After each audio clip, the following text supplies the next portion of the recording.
Ah, hello, and welcome to the person watching this. Even by my reckoning, this is a strange book. Not that the book or the story is strange. Whether it is a little what's strange about it is how unsuccessful it's been.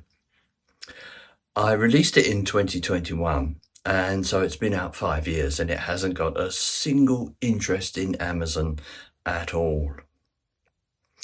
I went so far as to put up on YouTube, which you can find down below somewhere, or at least on my YouTube site, an entire audiobook of it for free, and the views on it have been disappointing.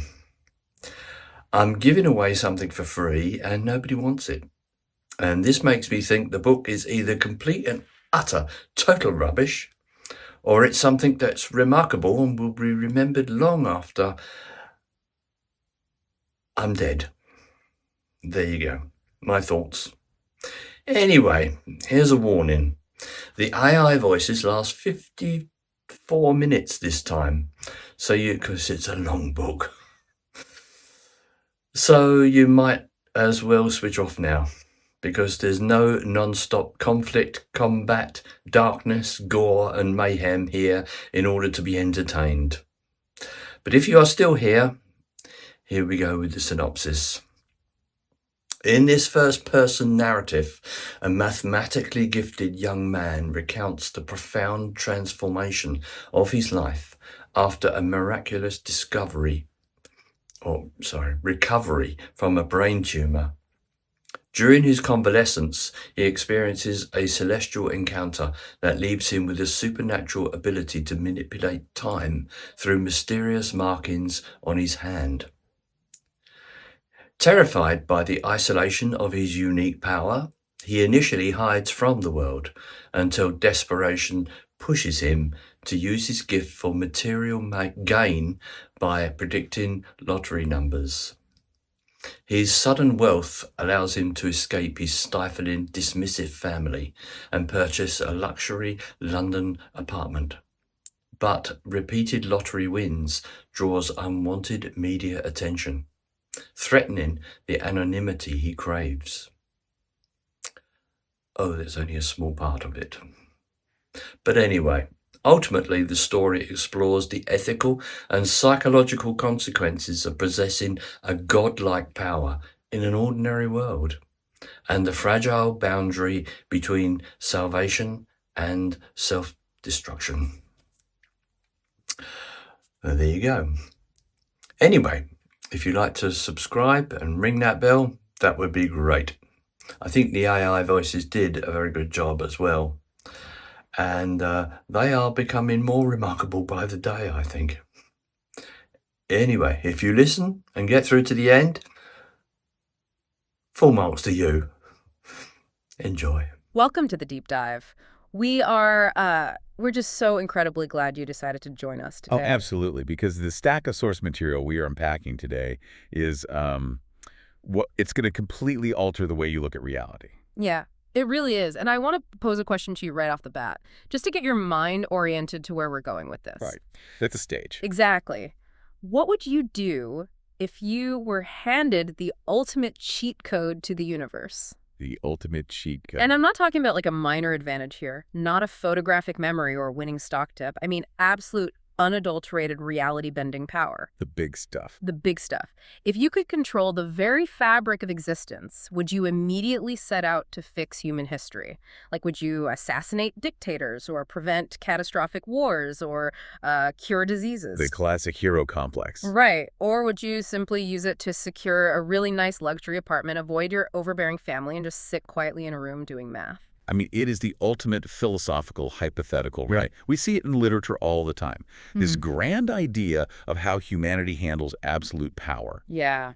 But what makes the material we are unpacking today so extraordinary is that we are not dealing with a hypothetical exercise. Not at all. Or a piece of speculative fiction. Yeah. We are looking at a highly detailed, incredibly grounded, first-hand account. It's a personal journal. Exactly.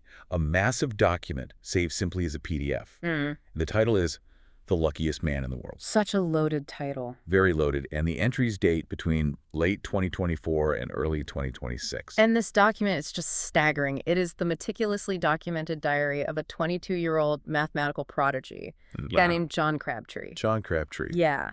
And according to this text, John inexplicably gains the ability to manipulate time. Which sounds insane. Right, it sounds crazy, but he can jump forward. He can jump backward.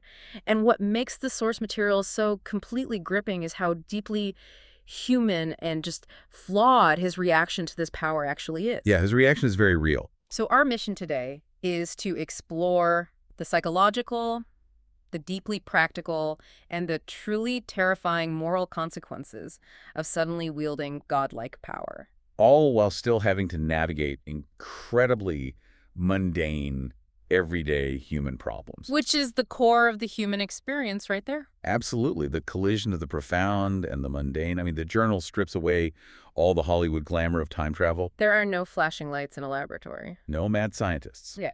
It presents this impossible phenomenon entirely through the lens of a brilliant, socially isolated, and deeply practical young man. Right. And to understand his choices later on, we really have to understand the architecture of his mind before the inciting incident. So let's lay that groundwork. Who is John Crabtree before the universe seemingly breaks open for him? Well, the journal starts in December 2024. Right. John is 22 years old. He is a mathematical genius, and he possesses an eidetic memory. And we should probably clarify what an eidetic memory actually means in this specific context, because the term gets thrown around a lot. Oh, it gets completely misused in pop culture. Right. For John, it means his brain is a flawless recording device. He remembers the precise structural layout of every single room he enters. Wow. He remembers the serial numbers on banknotes he handed to a cashier like weeks ago. That's intense. He recalls complex equations with absolute visual clarity. His entire reality is built on this absolute unwavering trust in his own cognitive machinery. So his brain is his anchor. Mathematics and logic are not just things he studies. They are the fundamental language through which he interprets existence itself. But outside of that incredible internal machinery, his external life is, it's incredibly bleak. Very bleak. He is completely isolated. He actually notes in the journal that he is a virgin. He has absolutely no friends since his one university buddy, a guy named Len, passed away. Right. And he lives at home with his parents in Snaresbrook, Essex. And the family dynamic painted in these pages is just incredibly suffocating. The journal describes a home utterly devoid of genuine warmth. His father is an overbearing, highly successful orthopedic surgeon. Which is a huge contrast to John. Well, it's a fascinating psychological contrast. The father's profession is entirely mechanical, right? He physically fixes broken bones with screws and plates. Tangible physical work. Exactly. While the son's entire world is abstract theoretical mathematics. So the father essentially treats John as a trophy. Like a show pony. Yeah, a high-performing intellect he can show off at dinner parties. But he has zero interest in John as an actual person. And the mother? His mother was described as completely subservient to the father. She just quietly fades into the background of the house. So John is essentially a ghost in his own home. Pretty much. The only real tethers he has to humanity are his two sisters. There's his younger sister Zoe and his older sister Maggie. But even those relationships are somewhat distant. Yeah, he's a guy who finds the cold certainty of calculations far more comforting than the messy, unpredictable nature of human social rituals. Because his brain is his entire identity.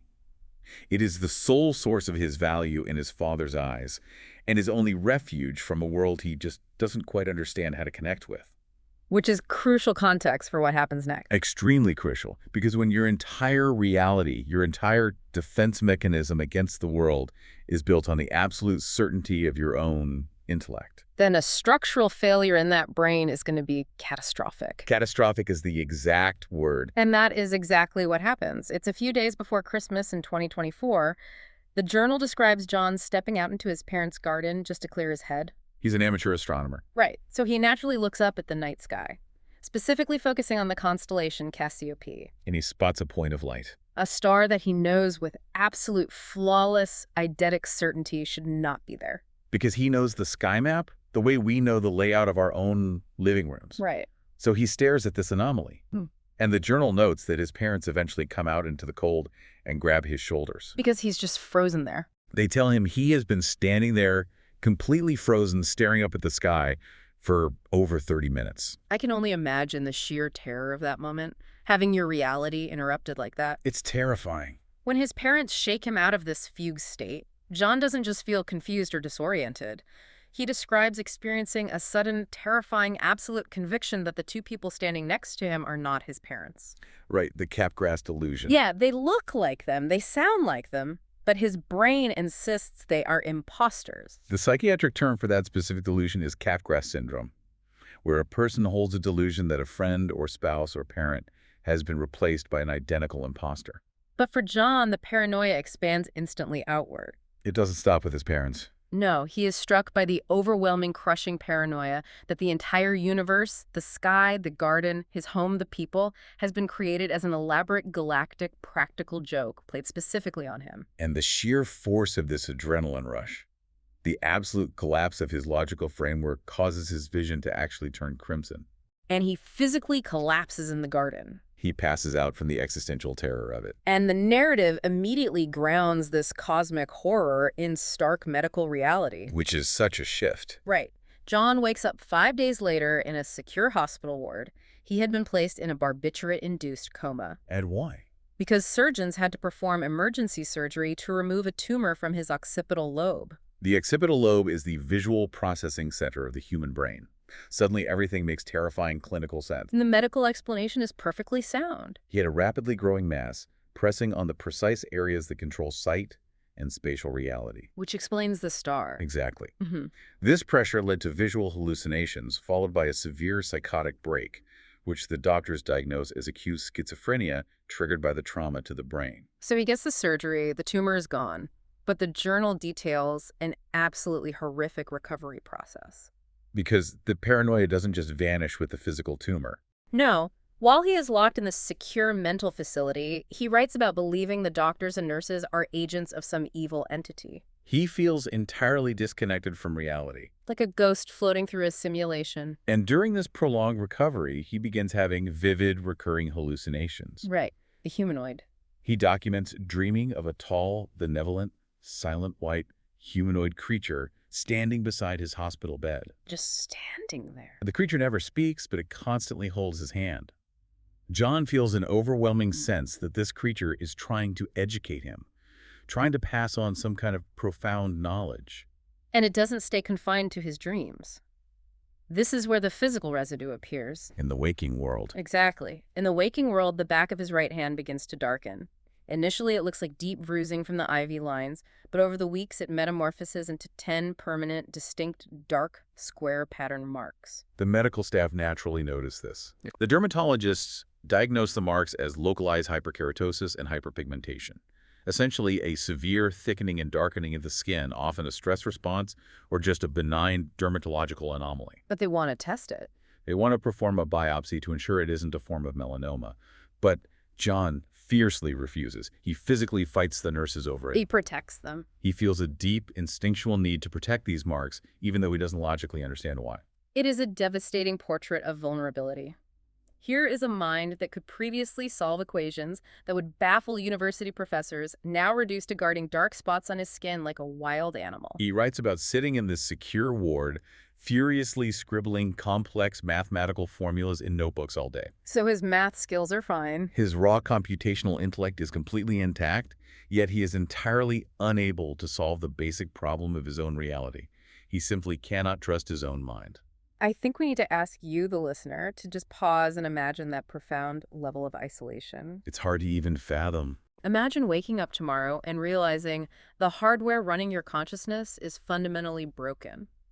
You look at a cup of coffee or a loved one or a clock, and you have to second guess if it actually exists or if your brain is simply feeding you false data. It is a terrifying realization of how deeply our sense of reality is tied to the physical, biological health of our gray matter. And that isolation persists for months. The journal notes that he is physically healed, his hair even grows back over the surgical scar on his skull, but he is emotionally marooned. Until July of 2025. Right. A full 7 months after his collapse in the garden, a breakthrough happens. His oldest sister Maggie comes to visit him in the ward. And they are just sitting there, and she mentions something incredibly mundane about her own life. I think a detail about her dog or her commute. Yeah, something small. And John describes that exact moment as experiencing a literal physical click inside his brain. It is as if a misaligned gear suddenly locked back into place. He writes that he looked at her, and he genuinely recognized the specific shade of her green eyes for the first time in months. The crushing paranoia just evaporates. The locked memories of his childhood and his studies flood back in. It is this beautiful, quiet moment of a simple human connection acting as an anchor, pulling a drifting mind back to the shores of reality. But the journal does not paint the return to normal as a triumphant victory. When he is finally discharged to his parents' care in September of 2025, the transition is deeply jarring. He describes the humiliating feeling of being a polite, fragile visitor in his own childhood bedroom. He writes about sitting on the living room sofa, staring blankly at the wall, just waiting for his mother to bring him a plate of food. He has to be gently reminded where the downstairs toilet is. He is terrified of his own fragility. There is a heartbreaking entry where he asks his sister Maggie to secretly monitor his personality. Because he knows his parents are far too emotionally stunted to give him an objective assessment. Exactly. And he lives in constant dread that the schizophrenia will return unannounced. He becomes acutely aware that his genius intellect is wrapped around a very scared, stunted, emotional core. He enters survival mode. He takes his prescribed antipsychotic medication. He silently endures his father's relentless aggressive nagging to get a real job and stop wasting his life. His only real solace is taking Maggie's dog, Benny, for long, quiet walks. He just tries to disappear into the background of his own life. Which brings us to the pivotal date in the journal, January 6, 2026. This is the day the fragile reality he rebuilt genuinely shatters. Not a medical emergency this time. No. The mechanics of an actual miracle. The entry for this day is incredibly precise. John is out walking near a local landmark called Eagle Pond. It's a bright, freezing January afternoon. He is sitting on a bench against an old elm tree trying to focus his mind by working on his iPad. And he is tackling a massive, famously unsolved mathematical problem called the Tate conjecture. We should probably give some context on what the Tate conjecture is, just to understand the level John's brain is operating on. Well, in the simplest terms, the Tate conjecture is a profound problem in algebraic geometry. Okay. It proposes a deep connection between the geometric shapes of certain equations and the underlying arithmetic properties of the numbers that solve those equations. So it bridges two completely different worlds of mathematics? Yes. For a 22-year-old amateur to be casually working on this in a park shows that his mind is grasping at the very fundamental structures of the universe. So he is deep in this complex geometry and he hits a mental block.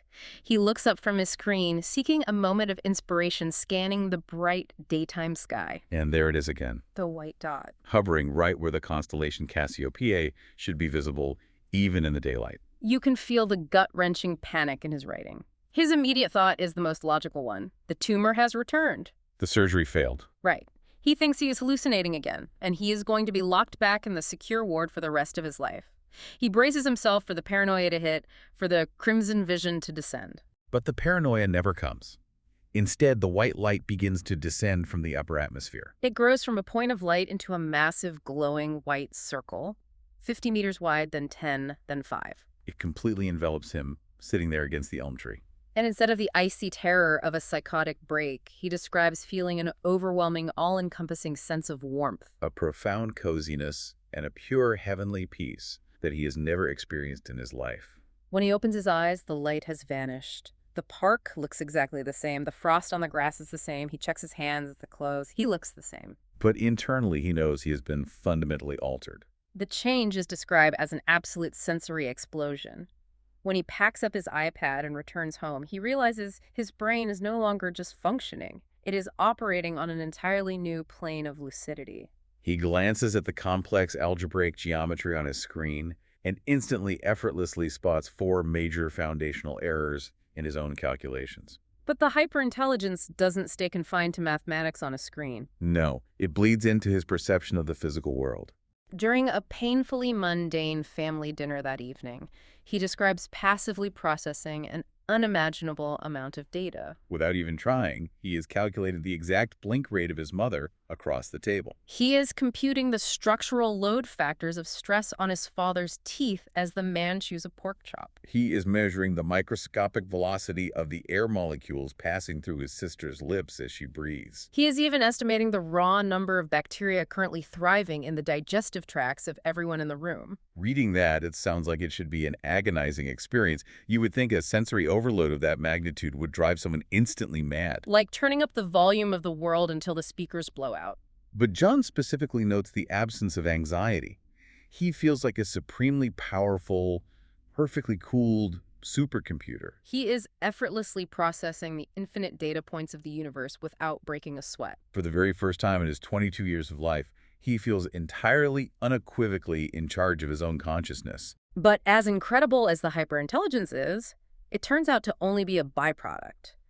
The true discovery, the core of this entire document, happens a bit later in the living room. John had made himself a hot cup of coffee.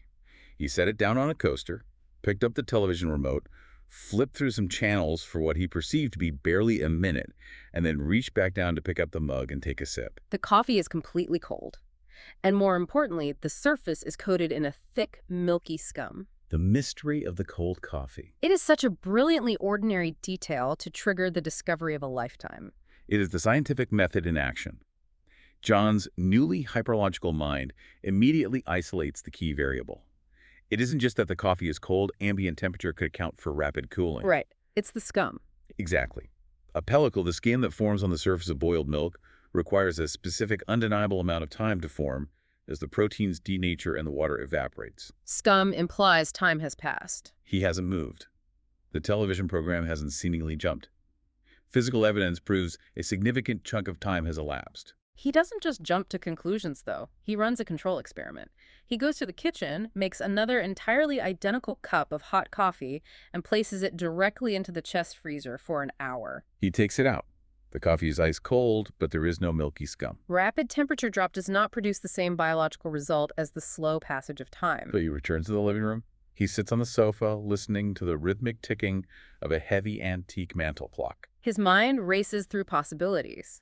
He thinks about his deceased friend Len, who was obsessed with psychokinesis and mysticism concepts John had always mocked. And then he thinks about the silent white humanoid from his coma dreams. The creature that never spoke but constantly deliberately gestured toward the back of John's right hand. Where the 10 dark, square-patterned marks are permanently etched into his skin. Our incredibly logical, science-minded protagonist decides to conduct a leap of faith experiment. He stares dead at the ticking mantel clock. He hovers his left forefinger over the dark marks on his right hand, and he deliberately touches them. The journal describes a visual stutter. The room blinks.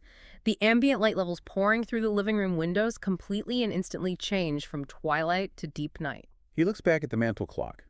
What was 7:15 p.m. just a second ago is suddenly 8:15 p.m. He has literally skipped a full hour of existence. But he still doesn't fully trust his own brain.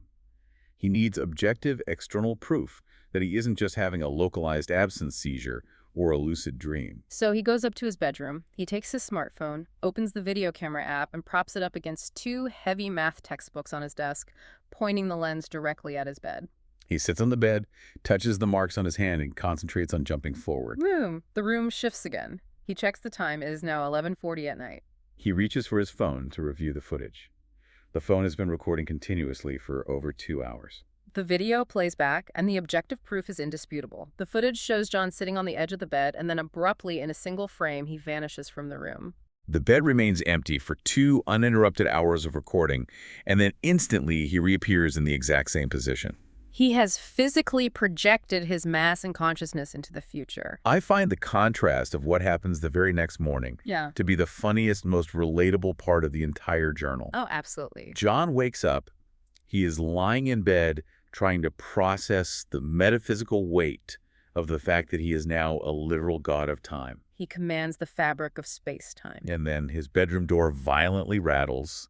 His sister Maggie is banging on the wood, shouting at him to get out of bed and take her disobedient dog Benny for a walk before it defecates on the kitchen tiles. It perfectly grounds the narrative in reality. You can conquer the universe, but you still have to take the dog out. He finds himself walking this erratic terrier, in the pouring winter rain, holding a cheap umbrella, deeply contemplating the physics of time travel. As he's walking down the wet pavement, a man without an umbrella hurries past him, running to get out of the downpour. John, deep in thought, perhaps unconsciously flexes his hand and touches the marks again. And the man jogging past him simply vanishes, just fades into absolute nothingness mid-stride.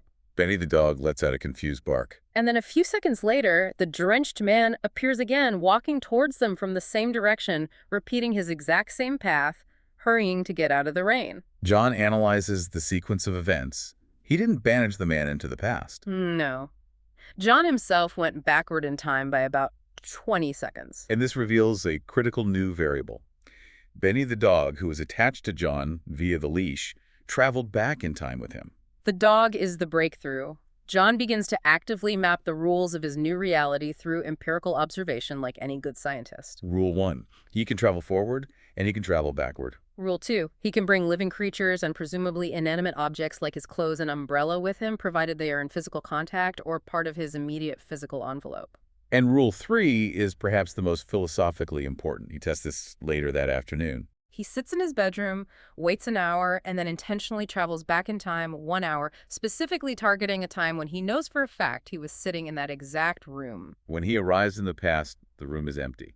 He does not encounter a duplicate of himself. The classic time travel paradox is solved. He doesn't have to worry about running into a past version of himself and causing a tear in the universe. Precisely. The journal suggests there is only one version of his consciousness and one version of his physical form in any given timeline. When he moves, his singular existence moves along the track. The universe seemingly accommodates his specific perspective as the singular moving anchor of reality. We have to talk about what this means for John Crabtree as a human being. Over the course of 12 months, he goes from being a helpless, fragile cancer survivor, utterly dependent on his overbearing parents for a plate of food, to realizing he is a being completely unconstrained by the foundational laws of physics. He writes about a terrifying, crystal-clear single second where his life, as he understood it, simply ends. He realizes he is a giant among men, a separate species of one who no longer has to yield to common rules. It is an intensely isolating realization. Most of us rely on the social contract because we are vulnerable. We depend on the goodwill and the labor of others for our food, our clean water, our electricity, our physical safety, and our companionship. Empathy is in many ways a survival mechanism for social species. And John suddenly realizes he is entirely independent of the human race's constraints. If he doesn't like a situation, he can just rewind it. If he wants something, he can take it and erase the consequence. He wonders briefly if he is the only one or if that white light touched others in the world. But ultimately, he is faced with a deeply pragmatic question. How does he incorporate this impossible, unhackneyed gift into a mundane human life? How indeed? I want to throw this question to you, the listener. If you woke up tomorrow and discovered you could jump backward and forward through the timeline without consequence, what is the very first thing you would do? Forget the noble lies about saving the whales or stopping a war. I guarantee your mind goes to the exact same places John's mind went. You would try to figure out how to get rich. John immediately begins brainstorming ways to monetize this power. His primary goal is straightforward. He needs enough capital to permanently escape his father's house and build a sanctuary where he can study mathematics in absolute peace. His initial ideas are the classic tropes you find in speculative fiction. He considers traveling back to the 19th century to buy original John Constable or J.M.W. Turner landscape paintings directly from the artists, bringing them forward and selling them at auction for tens of millions. He thinks about going back to Elizabethan London to get William Shakespeare to sign a piece of paper. He considers taking modern, high-definition digital photos of famous historical structures like the pyramids or the Colosseum while they were actively under construction. But the more he thinks about it, the more his hyper-logical brain kicks in and absolutely demolishes every single one of those fantasies. He writes this chilling line, "The past is a dangerous land." It is incredibly dangerous. The journal dedicates several pages to unpacking the logistical roadblocks he identifies. First, there's the issue of biological incompatibility. If John travels back 300 years, his modern immune system is completely unprepared for historical strains of cholera, smallpox, or the bubonic plague. Conversely, what if he brings a modern, mutated, asymptomatic virus back with him and inadvertently wipes out half of Tudor England? Then there are the practical logistics. Where does a 21st century guy get acceptable period-accurate currency to buy a Turner painting? He can't just hand JMW Turner a plastic debit card. Where does he acquire period-accurate clothing so he isn't immediately arrested as a lunatic, a spy, or a witch the second he steps onto a 17th century street? Furthermore, he realizes the authentication problem. Let's say he successfully steals a wet, freshly painted canvas directly from Turner's studio and brings it to 2026. When he tries to sell it at Sotheby's, the auction house will perform radiocarbon dating and pigment analysis. The tests will show the canvas and paint are technically only a few days old in absolute time. The art world won't hail it as a miracle. They will deem it a flawless, albeit inexplicable modern forgery, and he would likely be investigated for fraud. But the biggest roadblock of all, the one that truly paralyzes his planning, is the mathematical reality of the butterfly effect. John understands the terrifying weight of chaos theory on the macro world. If he travels to 1764, bumps into a random man on a cobblestone street, and delays that man's walk by merely 10 seconds, that man might miss a carriage. Because he missed the carriage, he doesn't go to the tavern. Because he doesn't go to the tavern, he never meets the woman who was supposed to become his wife. Therefore, their child is never born. What if that child was supposed to be a politician who changed the course of British history? What if that child was John's own great-great-grandfather? John writes that meddling in the past is like the scientists at Los Alamos building the first atomic bomb, the Trinity test. They initiated the explosion hoping on a wing and a prayer that the mathematical calculations were right and that the chain reaction wouldn't simply ignite the Earth's entire atmosphere and burn the world to a cinder. He is terrified of accidentally erasing his own timeline. So after all this high-level chaotic modeling, he discards the grandiose historical adventures for the most foolproof, frictionless, low-risk financial plan imaginable. He decides to play the national lottery. It is brilliant in its utter simplicity.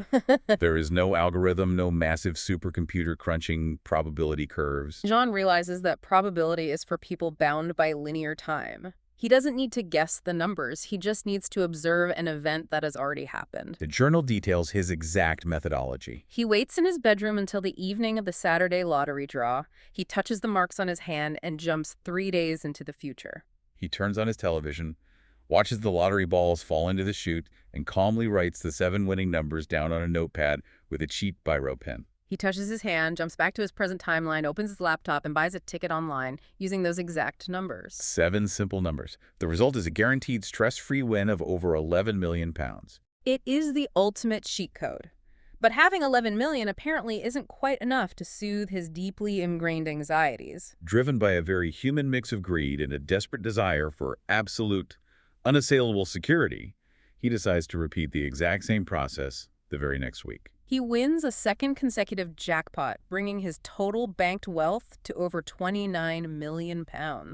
The psychological impact of suddenly possessing £29 million, especially for someone who has lived under his father's oppressive thumb his entire life, is profound. It triggers an immediate desire for fortification. He doesn't buy a fleet of sports cars, a mega yacht, or a private island.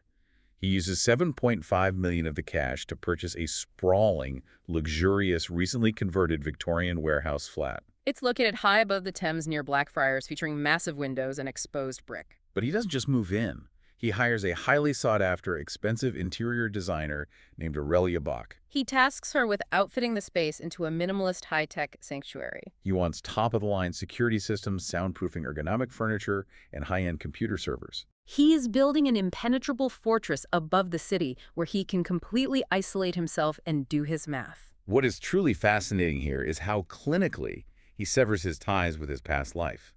He doesn't sit his parents down for a difficult conversation. He doesn't leave a heartfelt note. He simply packs a small hold-all with a few days' worth of clothes, fills a large suitcase entirely with heavy math books, and walks out the door. He drops his house keys through the letterbox of his parents' home, officially locking himself out of his childhood. He abandons his old, decrepit car on the street. He abandons his family, entirely noting in the journal that he views them as having no further mathematical or emotional value to offer him. It is a chillingly cold calculation for a 22-year-old to make. He does mention intending to send a vague email at some point just to stop them from filing a missing persons report, but the emotional cord is completely cut. However, his flawless plan to acquire infinite wealth does come with one minor, highly entertaining complication. The National Lottery officials are naturally deeply suspicious of consecutive wins by the same individual. The journal describes the scene at the lottery headquarters when John goes in to claim his second massive jackpot. The atmosphere is completely different from his first visit. The celebratory mood is gone. The receptionist glares at him from behind the desk.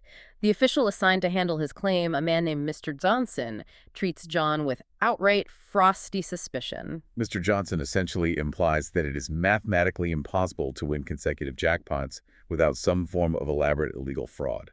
Mr. Johnson keeps pressing, pointing out that the statistical chances are infinitesimally small, almost absurd. And John, who has spent his entire life keeping his head down and avoiding conflict, suddenly lets his newly inflated ego take the wheel. The journal describes him stepping into the elevator to leave the building, his second massive payout secured.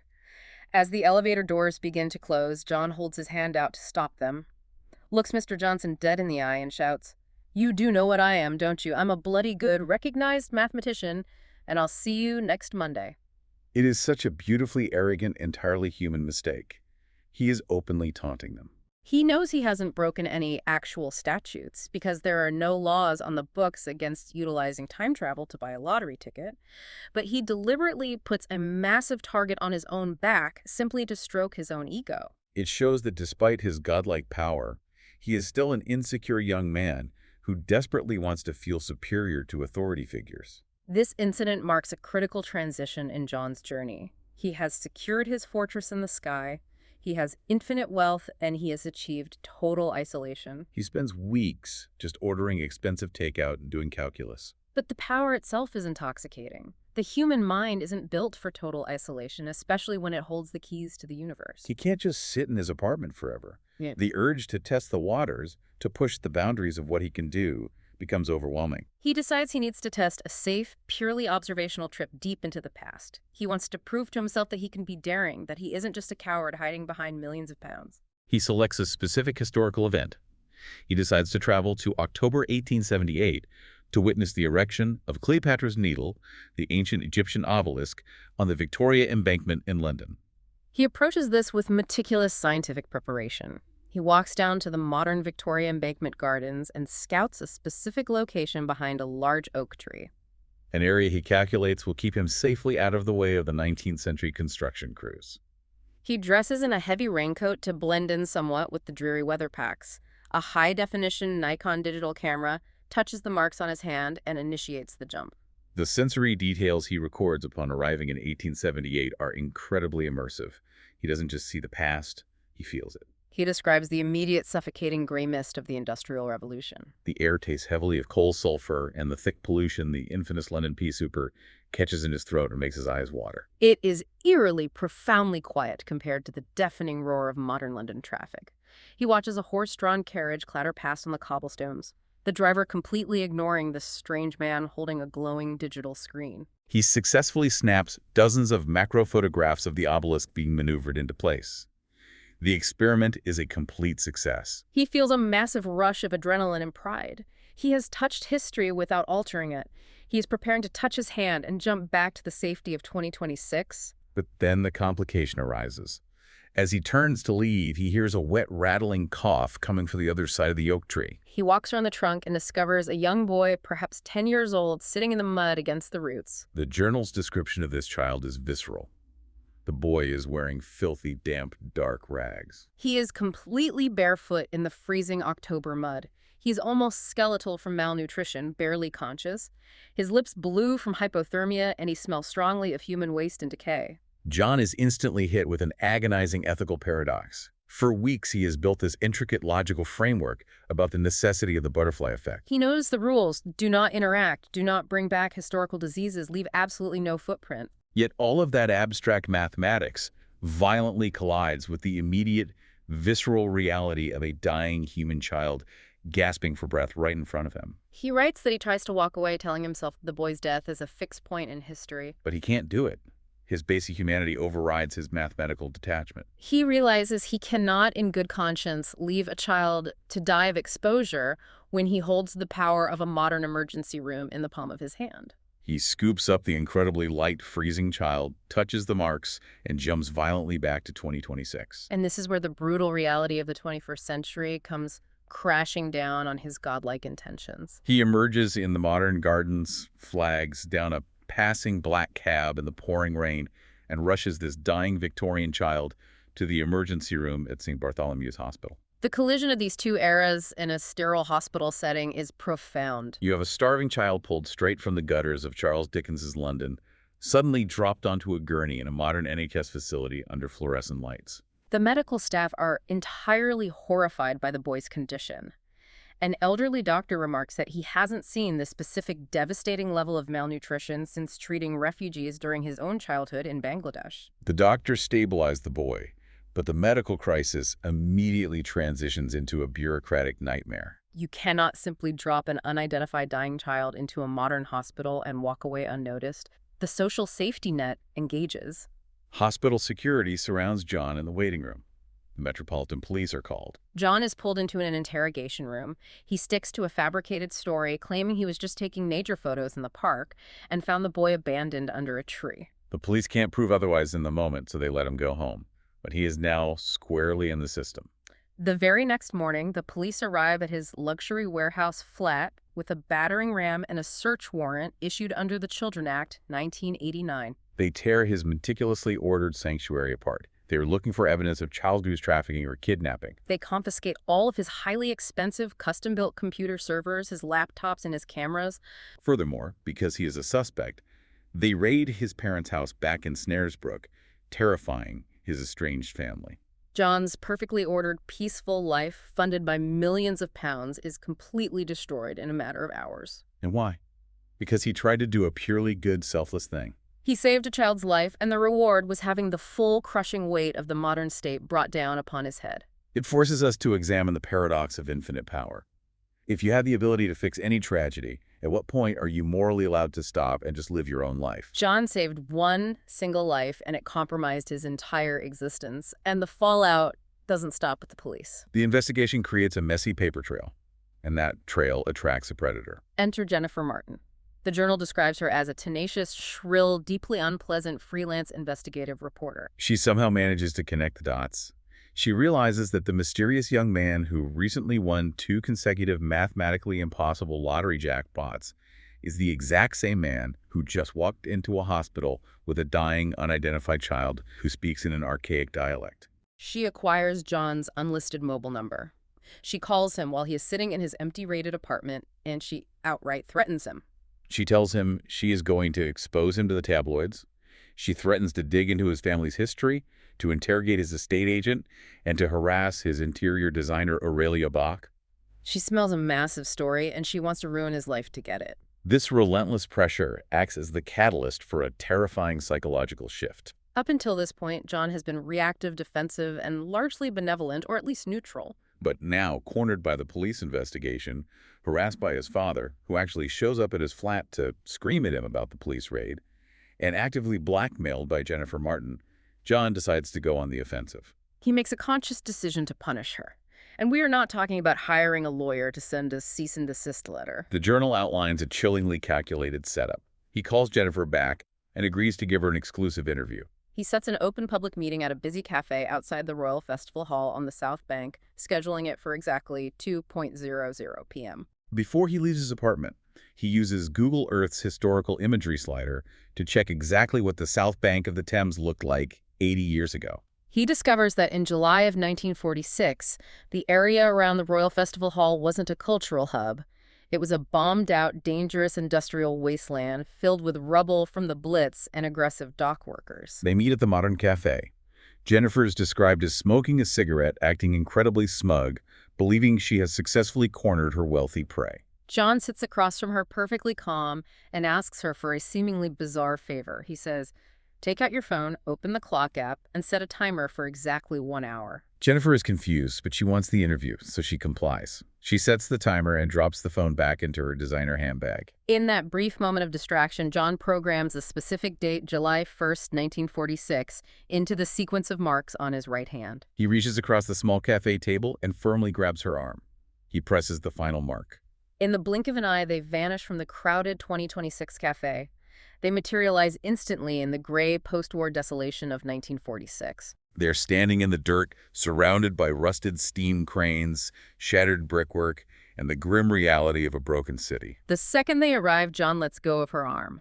Before she can even process the shock of the transition, he touches the return mark on his hand and jumps straight back to 2026. He abandons a modern, mouthy investigative reporter in the middle of a 1946 industrial wasteland. And the detail he notes upon returning to the modern cafe is staggering. When John pops back into existence in 2026 completely alone, a pregnant woman pushing a stroller happens to be walking right past his table. She does a double take. She squints at him clearly, having just witnessed a man materialize out of thin air. And then she shakes her head and just keeps walking. Because the modern human mind simply rejects the impossible. We do not have the framework to process a glitch in reality. If you see someone vanish or appear, your brain immediately rationalizes it. You blinked, you were distracted, it was a trick of the light. John understands this cognitive blind spot perfectly, which makes him even more dangerous. I want to ask you about the psychological detachment required to do this. John simply walks up to the count orders, and espresso sits down and does Sudoku puzzles on a napkin for 50 minutes while a woman is stranded 80 years in the past. This is the terrifying phenomenon of dehumanization through absolute power. We talked earlier about empathy being a survival mechanic. John no longer needs society to survive. Therefore, his brain begins to discard empathy as an unnecessary, inefficient emotion. A quiet, nerdy mathematician seamlessly transforms into a ruthless, godlike punisher because he no longer views humans as equals. To him, Jennifer Martin isn't a person with a family and a life. She's simply a negative variable in his equation. And when a variable threatens the stability of the equation, you erase it. When the hour is nearly up, John walks back to the exact spatial coordinates. He touches his hand, jumps back to 1946, and finds Jennifer. The description of her condition is horrifying. She's sitting in the dirt against a rotting wooden fence.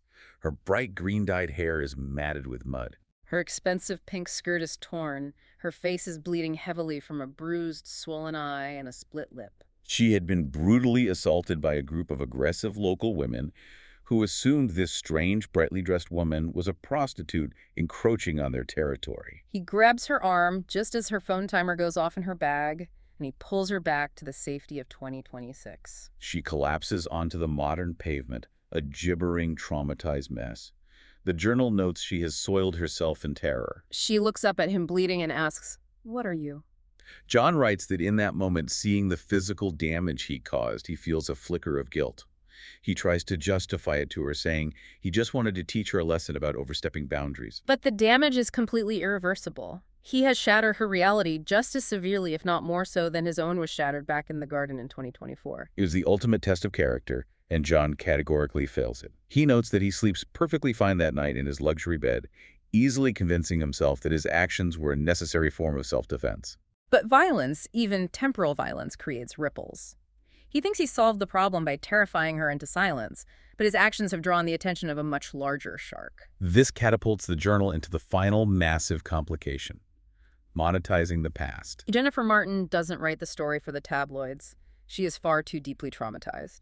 But she does take her experience to the one person in her network she thinks might actually believe her, an eccentric acquaintance who deals in the unusual and the impossible. Enter Maximilian Nibley Dawson. Maximilian is a brilliant visual and cultural contrast to John. If John is the invisible, modern tech nerd hiding behind a screen, Maximilian is an unapologetic, aristocratic relic. The journal describes him vividly. He wears a bespoke, tailored suit tucked into long leather riding boots, sports a perfectly trimmed pointed beard, uses a crystal monocle, and carries an ivory-topped walking stick. Yet despite this massive wealth, he rolls his own cheap, thin cigarettes like a construction worker. Maximilian tracks John down, confronting him outside a dentist's office on Harley Street. And Maximilian is not operating on a hunch. He has done exhaustive homework. He tells John that he acquired CCTV footage from 3 different private security cameras around the Royal Festival Hall. The footage clearly shows John and Jennifer sitting at the cafe, instantly vanishing from the frame, and then reappearing exactly an hour later with Jennifer battered, bleeding, and crying. Maximilian also tracked down a waitress and got a signed affidavit confirming they vanished. He even dug into John's medical records and found the hospital logs regarding the 1878 Victorian boy. Maximilian has John dead to rights. He possesses undeniable proof of the impossible. But the twist is that Maximilian doesn't want to expose John to the government or the press. Maximilian is a capitalist. He wants to hire him. He offers John a staggering £1 million in untraceable cash for a single 1-hour trip into the past. It is presented as a you scratch my back, I scratch yours proposition. John, feeling entirely cornered, realizing his fortress of secrecy has been breached, reluctantly agrees to the terms. The journal details the trip, and it is profoundly emotional. Maximilian drives them in a vintage car to a heavily overgrown silent graveyard at St. Peter's Church deep in the countryside. The target date is October 16, 1976. John programs the marks, sends Maximilian back into the past, sits on a cold stone bench reading a dense calculus thesis for exactly 1 hour, and then reaches out and retrieves him. When Maximilian materializes back in 2026, this stoic, rigid, aristocratic man is completely broken down. He is weeping uncontrollably, burying his face in a silk handkerchief. John initially assumes the trip was a failure or that Maximilian was attacked, but later he discovers the truth. The specific tombstone they were standing near belonged to Maximilian's father, who died on October 1st, 1976. But Maximilian didn't travel back to see his father. He traveled back to see his mother on the afternoon, right before she suffered a sudden, massive, and fatal stroke. It's a genuinely beautiful, heartbreaking use of the power. Maximilian gets to sit in a parlor and speak to his mother one last time, hearing her voice before she is ravaged by illness. He pays John the £1 million in cash, expressing a level of eternal gratitude that makes John deeply uncomfortable. The transaction seems clean. But then a few days later, during a lavish private dinner at Maximilian's Art Deco flat in Mayfair, the true catastrophic danger of time travel rears its head. They're drinking expensive wine, and Maximilian has a sudden realization that completely chills John to the bone. Maximilian stares into his glass and says, "Why didn't I think of warning her? Could it be that I actually had the means to save her?" Maximilian, a man who has built his life on rigid control and practical outcomes, suddenly realizes that history isn't a museum you just look at. History is malleable. And if history is malleable, it is the ultimate commodity. Maximilian immediately pivots from a grieving son to a ruthless visionary. He pitches John on a grand, terrifying business model. He explains that he knows ultra-rich, powerful individuals, oligarchs, royalty billionaires who would gladly liquidate their entire fortunes for the chance to experience what he just did. To revisit their pasts, to fix their biggest regrets, to alter their business failures. He talks about eccentric intellectuals who would pay billions to mount an expedition to save the Library of Alexandria from burning. Maximilian views John's sacred, mysterious ability not as a divine gift, but simply as a tool to be exploited. He uses a brilliant, terrifying analogy to brush off John's mathematical concerns.